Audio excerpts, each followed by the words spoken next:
உடம்புல உள்ள ஹீட்டை குறைக்கிறதுக்கு இப்போ நம்ம வெந்தய தோசை செய்ய போறோம்ப்பா.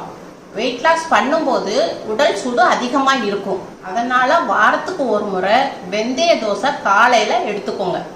வாங்க எப்படி செய்யலான்னு பார்ப்போம். இப்போப்பா நான் 2 கிளாஸு இட்லி அரிசி எடுத்துக்கிறேன். நம்ம தண்ணி ஊற்றி ஊற வைப்போம். இது ஒரு 7 மணி நேரத்துக்கு ஊற வச்சுக்கணும்.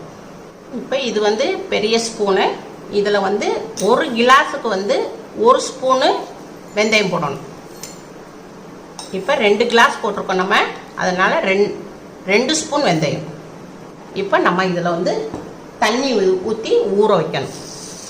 இது ஒரு 7 மணி நேரம் ஊறட்டும். அரிசியையும் வெந்தயத்தையும் நல்லா கழுவி நல்லா 7 மணி நேரம் ஊற வச்சுருக்கேன். இப்போ மிக்சியில் போட்டுக்கிடுவோம். அதில் கொஞ்சம் தண்ணி ஊற்றிக்கிடுவோம். ரொம்ப தண்ணி ஊற்றோன்னா கொஞ்சம் தண்ணி ஊற்றி அடிச்சுக்கிடுவோம். பத்தலைன்னா நம்ம ஊற்றிக்கலாம். ஃபஸ்ட்டு அரிசியை மட்டும் அடிச்சுக்கிடுவோம்ப்பா. நான் மிக்சியில் அடிச்சுட்டேன். இதை ஒரு கிண்ணத்தில் மாற்றிக்கிடுவோம்.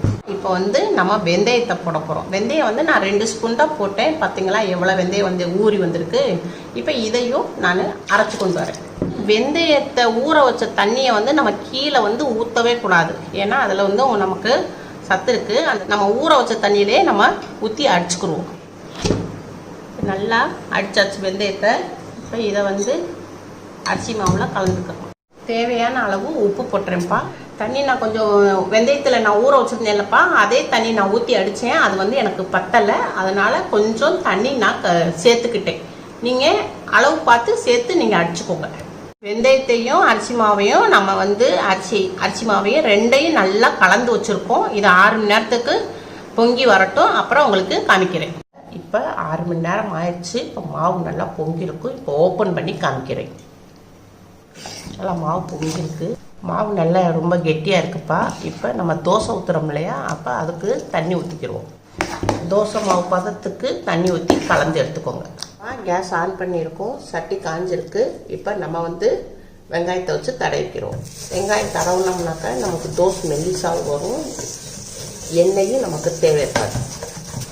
எவ்வளோ மெல்லிசா சுட முடியுமோ அவ்வளோ கொஞ்சம் மெல்லிசா பரப்பிக்கும். கொஞ்சம் லைட்டாக நம்ம ஆயில் விட்டுக்குருவோம். இப்போப்பா நான் கேஸ் மீடியத்தில் தான் வச்சுருக்கேன். ஹையில் வச்சுருந்தோம்னா தோசை கருகிரும். அதனால் நம்ம மீடியத்தில் வச்சுருக்கேன். இப்போ நல்லா தோசை வெந்துருச்சு. நம்ம இதை பிரட்டி போடுவோம். அரிசியும் வெந்தயத்தையும் நான் சொன்ன அளவில் எடுத்திங்கன்னா உங்களுக்கு தோசை கரெக்டாக வரும். இப்போ நம்ம தோசை வெந்துருச்சு. நம்ம தோசையை எடுத்துருவோம். தோசை ரெடி ஆயிடுச்சு. நல்லா சாஃப்டாக நல்லா இருக்குப்பா. சூப்பராக இருக்குது. நல்லா எல்லா பக்கம் நல்லா வெந்துருச்சு. உங்கள் வீட்டில் கட்டாயம் செஞ்சு பாருங்கள். அம்மாவுக்கு லைக் பண்ணுங்கள், ஷேர் பண்ணுங்கள், சப்ஸ்கிரைப் பண்ணுங்கள்.